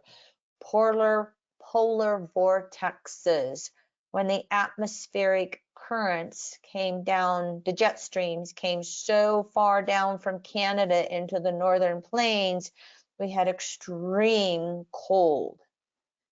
So this atmospheric was, for me, air, Saturn and Aquarius, and now with Pisces, we're going to see it with the water. It means that there's more, the air is saturated with water vapor. And so it just builds up, builds up, builds up. And then all of a sudden, these atmospheric rivers, they can drop in the oceans, but we don't notice. But then all of a sudden, these atmospheric rivers come to land, and all we have this excess rain and snow. Remember those slides I just showed you on Saturn and Neptune both in Pisces? Oh, be interesting to see what those create. Be interesting to see if we have more of these atmospheric rivers. Oh, my heart goes out to all of you who live along the west coast of the US and are experiencing these extremes that are just totally changing the safety of your shelters. Energizing, you're going to be okay. Can you see how this is going to, energize us to having to make more collective changes? And again, maybe not because we're choosing to, but because of cataclysmic change, and we have no choice but to make those changes. Saturn is waning to Uranus, and it is going to make waning sextiles last quarter phase while it is in Pisces, including a jump into Aries. And to me, survival and adaptability can become major themes throughout the rest of this decade. Uranus in Taurus can create survival crises that force us to consider new choices for food, clothing, and shelter. Just what I said the previous slide. We're going to have to do it on a collective level. What will be the new innovations that are going to come through? As Saturn in Pisces tears down what worked before, and Uranus in Taurus has to create new sustainability. There can be a lot of insights that come through, but some of the distortions can be increasing wars, especially around resources as our sea levels rise. And so what I like to say with Saturn and Uranus is necessity. Saturn is the mother of all invention, Uranus. So Saturn and Pisces can resist or adapt. And it's got to try to make sense in Pisces of all the technology that's changing faster than our Piscean ethics can keep up with. And they're not going to have their conjunctions together until they reach late Gemini. And so we're going to have a pretty long time period of Saturn waning to Uranus as it finishes up in Taurus, then as it finishes up in Gemini. Change, change, change, change, change. And then it's going to initiate even more change for us in the next decade, 10 years from now. A little hard to forecast, but I think you get the essence of some of what I have been saying between these two planets. Saturn waning to Chiron. It's going to go into 3 waning semi-squares. So it's going to go back and forth between last quarter and then go into balsamic phase. 1 waning semi-sextile before they have their conjunction in Taurus. And Chiron's going to spend a while in Taurus. The 4 signs: Aquarius, Pisces, Aries, Taurus. Chiron spends 6, 7, 8 years in its wide elliptical orbit. Possibility for major mass population crises as climate change disrupts. Saturn's going to move into Taurus. Food, clothing, shelter, norms. I think mass migrations on all continents, creating chaos. Climate change can continue to exacerbate diseases, organic, inorganic. And I think between these two, we have to learn how to cooperate to take care of ourselves or face continued strife. Chiron and Aries, me first before you. And so with these two, you can look at it with Saturn, Uranus, Taurus. You can look at it with Chiron. And then as it goes into Taurus, food is just going to become something that is more and more focused upon and centralized in priority all over the planet. Because climate change and technology are creating mutated foods, pests, and diseases that can have unintended consequences that just, destroys the best of things. And we've got, such a monopolization of food that there's got to be, I hope, some type of rebellion against it. Our westernized worlds are too full of malnutrition. We're too overweight and too undernourished. And so will that Saturn, Neptune, and Pisces and Aries, will it fight back? Will it create new food communities? Will it create, the local boards and the local food communities? It's what we need to do all over the planet. This is a big subject, and I don't know that the masses and consensus will even recognize it until it is a crisis. Even where I live, northern plains, and unless you got some really, really good wind tunnels, as we call, I'm fracturing on the other word because master gardeners call them wind tunnels, greenhouses, and or hydroponic buildings. We don't create a lot of our food up here where I live in the northern plains, and yet that was a subject on my annual spring learning workshop with our state master gardeners here a week ago, about how we will need to work with these more and more in all kinds of northern climates so that we can create that food for ourselves. But my other point was that, even my family and Leroy's family joke about, well, we don't know what we're going to find on the shelves today. We have a grocery list. Oh, I was able to get 3/4 of what was on my grocery list. That's really good. Stay tuned for more of that. So, again, necessity is the mother of all invention. I think both, Chiron and Taurus will get involved in this whole situation right there. The planet depends upon biodiversity. It strengthens all species and all immune systems. I'm just going to touch upon this subject. I got to keep going. Here's the Jupiter conjunctions to Saturn. Remember, 0 degrees Aquarius. They ended 200 years of conjunctions in Earth, initiated 200 years of conjunctions in air. Big, long cycles changing from Earth physical to air mental. How does the physical world continue to adapt to the mental world of technological advancements? Okay. I have one more subject. It's a subject that's near and dear to me. I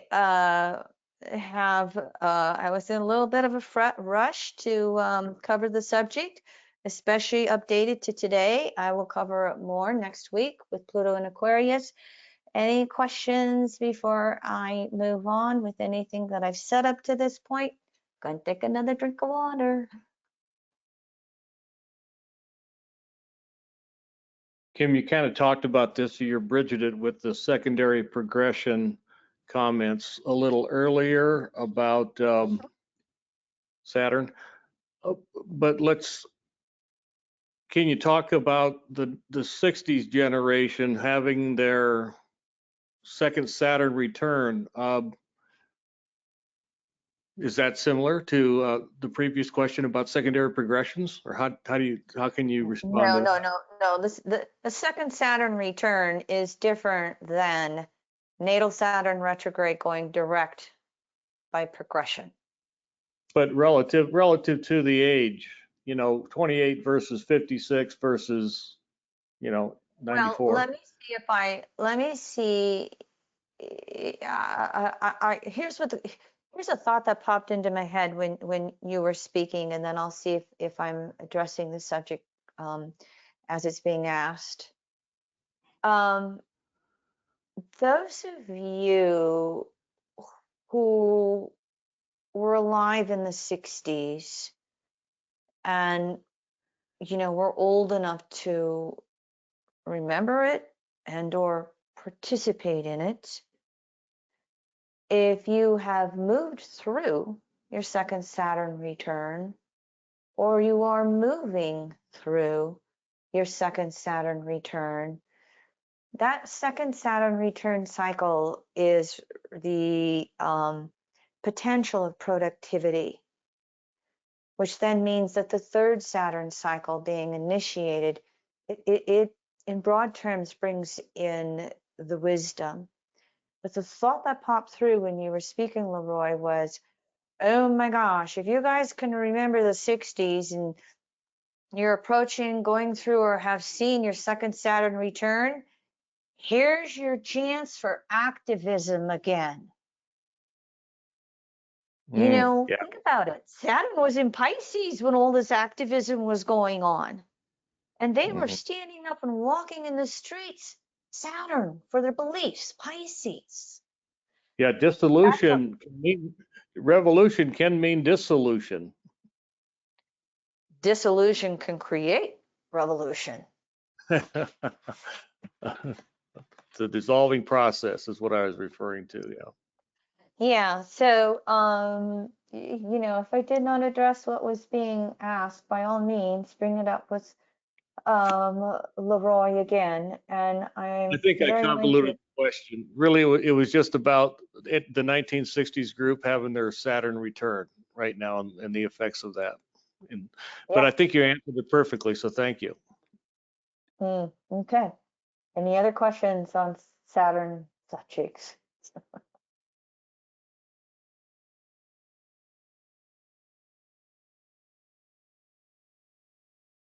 Okay. Well, for those of you who have been following my webinars for a while, I am a very, very strong advocate of the public banking movement. When Pluto went into Capricorn back in 2008, and we had the Great Recession, the financial collapses with banks in 2008, 2009, I decided, boy, I better learn banking and I better learn, financial and monetary systems through astrology. And I found a woman called Ellen Brown, and I'm going to give you information on her in just a moment. And so I want to speak to what's happening in the news here, and I'm briefly going to address it tonight. And I will address it probably in more detail. It's next week with Pluto and Aquarius, because the news is probably going to be pretty active this month in regards to banking. So I just thought I'd put together a few slides. Now I want to point out something to you right here at the bottom. Here is a free YouTube video I did, I think back in 1916 or 17. It's called The Populist Banking Revolution. But here is the direct link when you get everything after our webinar service is going to send out the links with these PDFs. So you can just click on this link directly. And I highly recommend, if you're interested, I go back to the beginning and explain the history of resources and of banking. All right. So this is a very, very good historical article in simplified terms to really help you understand some things. So briefly, we now work through, our banking system works through what's called fractional reserve. It comes from the history of our early goldsmith lending out more paper reserves. Paper money is fiat, okay? Non-physical money is fiat. Lending out more paper receipts than they kept in gold and silver, which is commodity money. Commodity money is the coins. Okay, so they would lend out more in paper receipts than they would keep in their vaults. And what they found over long periods of times is that usually only 10% of the people would come and ask for their money at any given time. And so it led to the creation of banks. And this happened in the 1300s in Florence, Italy, if you've heard that modern banking started in Italy. Leroy and I were trying to pronounce this word a while ago, the Demises, or whoever they were. I have a tendency to mispronounce words. Anyway, it led to banks lending more money than they kept in reserves or the deposits of their customers. And the rule of thumb was keep 10% reserves. So if you had a $100 bill, you only needed to keep $10 of it in your vaults. You could lend out the other $90 multiple times, okay? You only kept a fraction on reserve, okay? Today, banks usually keep reserve ratios of 3 to 5%, and sometimes they get below that. And so when we have a panic or the public gets fearful and they have a run on their bank and they all go get their money out, there's not enough left to get the money out. It collapses the banks. All right? And that's what happened with Silicon and Signature banks this week. And so what we have in our modern world today is basically public versus private central banking. Central banks are non-commercial banks. They act as the banker's bank. They may or may not be independent of government, and they can do they do some or all of the following things. They oversee monetary policy, raise and lower interest rates. They oversee the stability of the financial system. They issue the currency notes. Again, they act as the banker to the government. They supervise financial institutions. They regulate financial institutions, i.e. banks. They regulate payment systems. They're the clearinghouse. But here's the difference. Profits from private bank credit end up in the coffers of CEOs and private shareholders. Profits generated from public bank credit are returned back to the public, you and me, taxpayers and citizens, youth, elderly, infrastructure. Very simple, understandable. Well, in the US in 1913, there was a law passed that created the US Federal Reserve. And here's a book about it if you want to know some details about what happened. And basically, the US and European financial elites met secretly on Jekyll Island in Georgia to craft the legislation that was called the US Federal Reserve Act. And the Federal Reserve in the US today has 12 branches. Those branches are owned by the private banks. Federal Reserve loans money to the government, the US, to be paid back with interest. So the Federal Reserve Act is where the legislative and executive branches of the US federal government gave away the constitutional power to coin money and regulate the value thereof.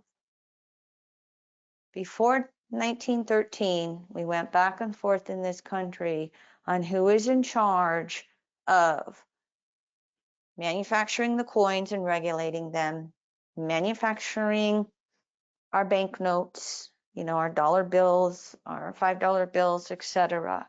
This is a major, major thing. And again, I go into it in more detail in my YouTube video to walk you through step by step explaining it. But the whole point is, in 1913, we passed the Federal Reserve Act that privatized the ability to regulate money. We took it away from the government. Now, the Fed is with the government, but they are private and they are autonomous. Here's the chart. We happen to have a chart. Don't ask me which specific astrologer. I would give credit to Robert Gover, Time and Money. There's an astrology book. I used to speak and talk to Robert before he passed, and his book, Time and Money, was republished, and you might be able to get that if you want to see some of the historical nature of this. That's probably where I got this chart.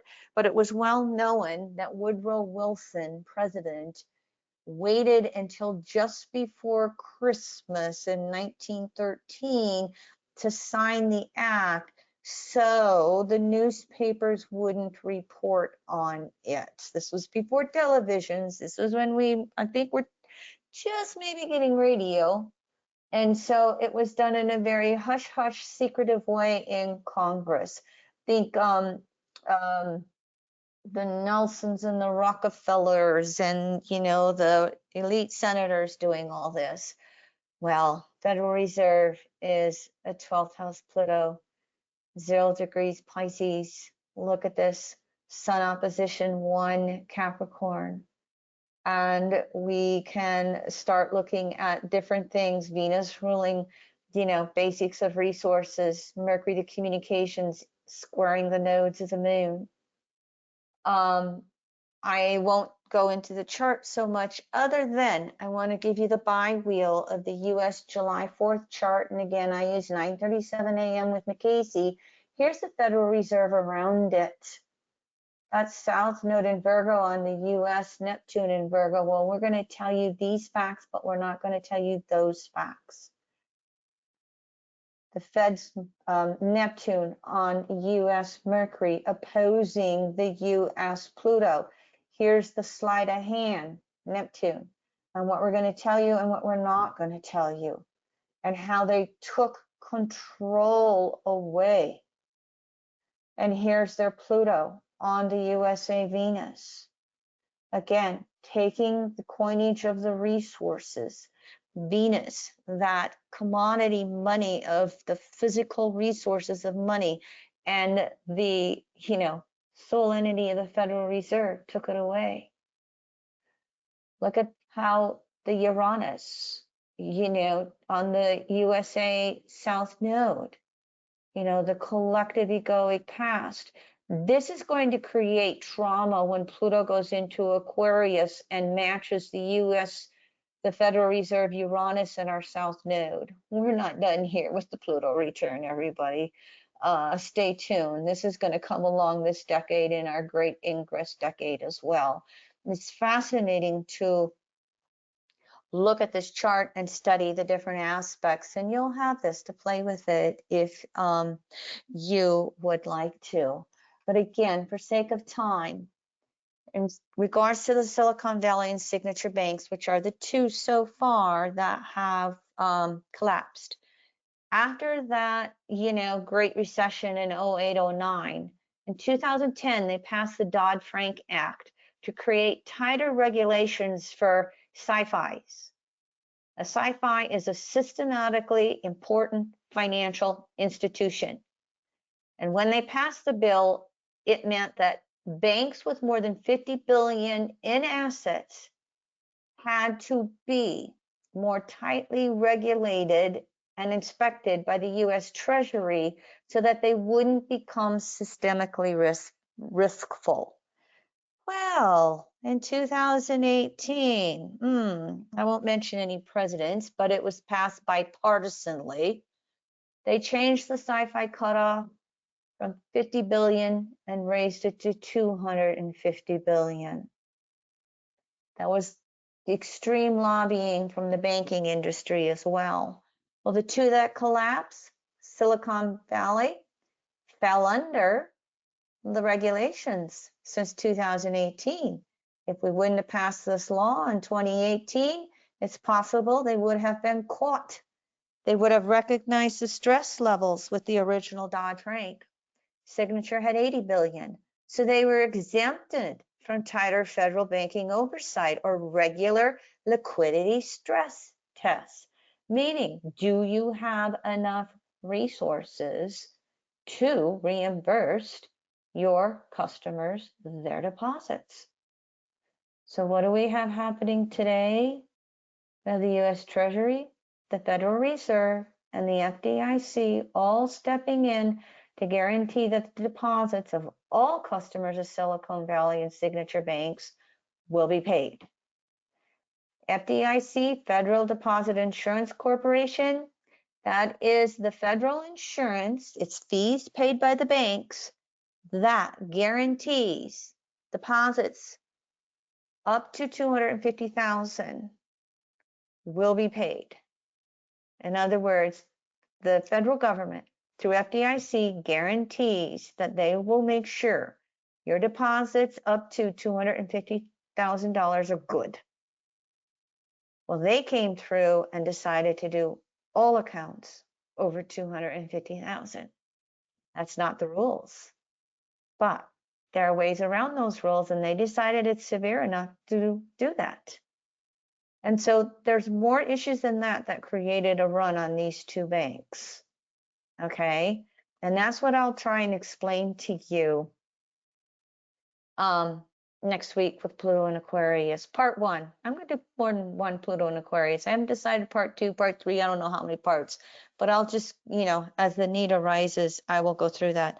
I want to say one more thing. I got 3 more slides, but Lori, I was hearing you. You have comments, honey? Or are you just unmuted?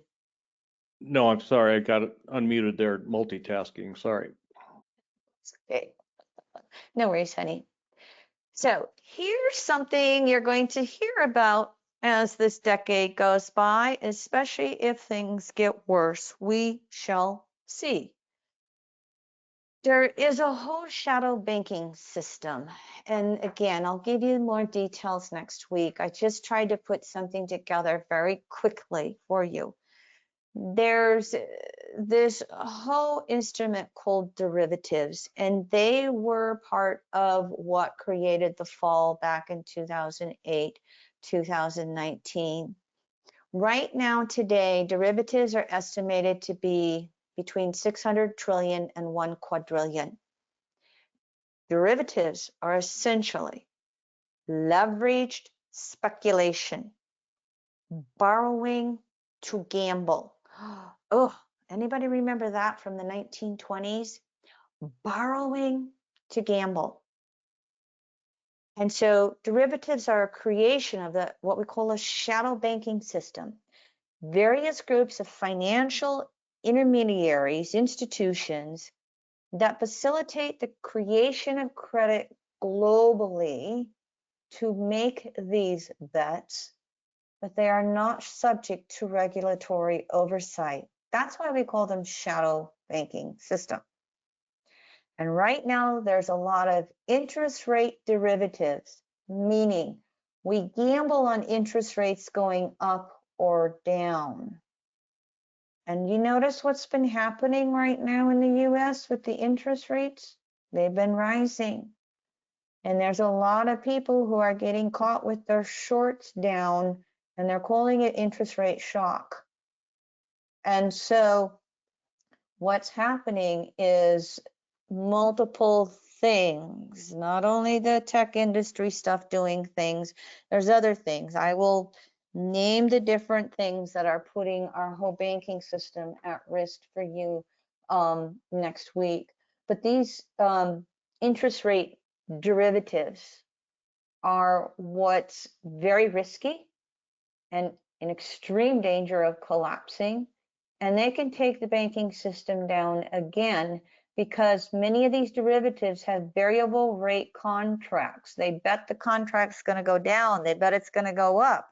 It does something else and it comes due and it can't be paid. And then, one party, two parties, three parties, all the parties collapse.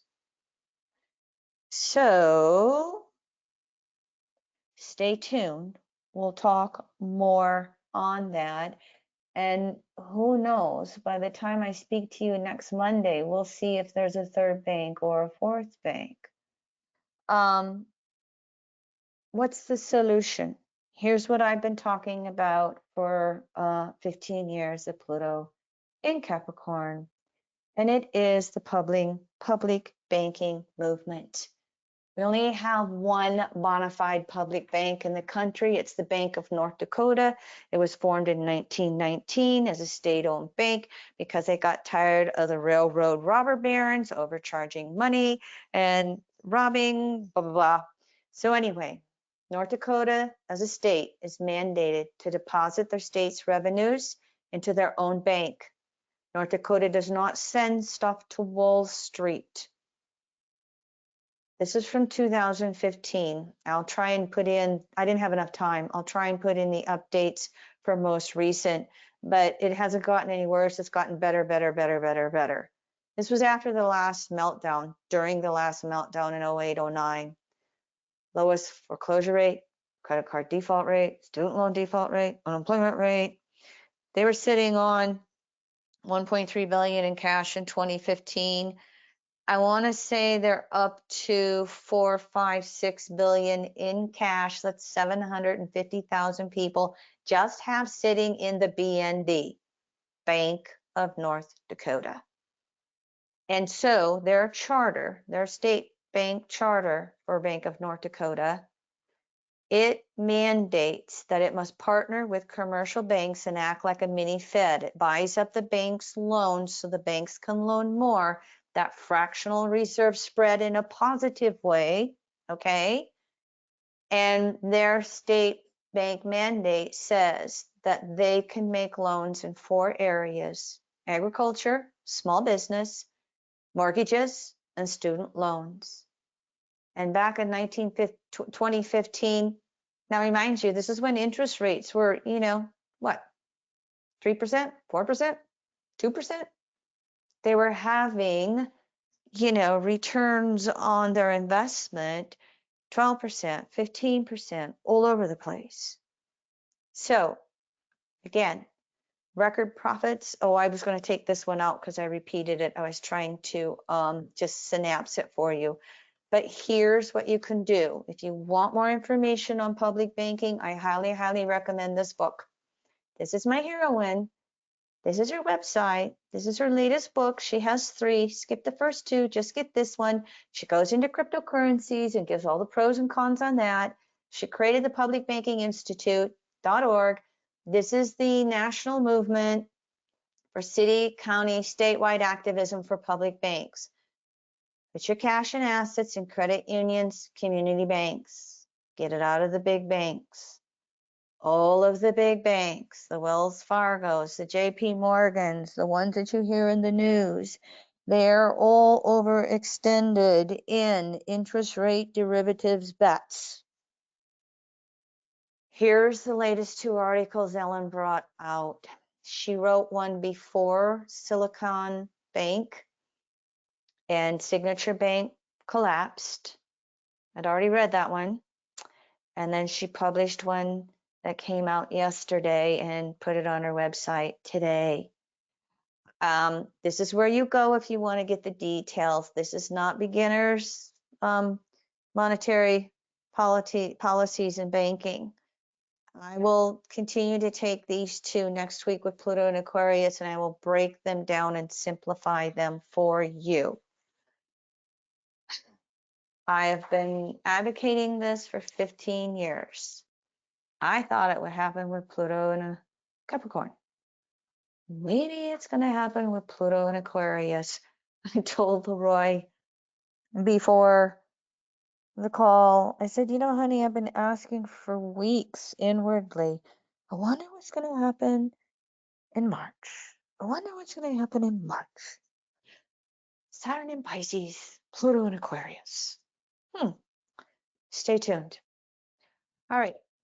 Those are my slides. Thank you for letting me go over. Yeah, thank you for letting me talk fast. I'm happy to answer any questions if there are any. Stay tuned. We'll pick this up from the perspective of Pluto next week. See you next Monday.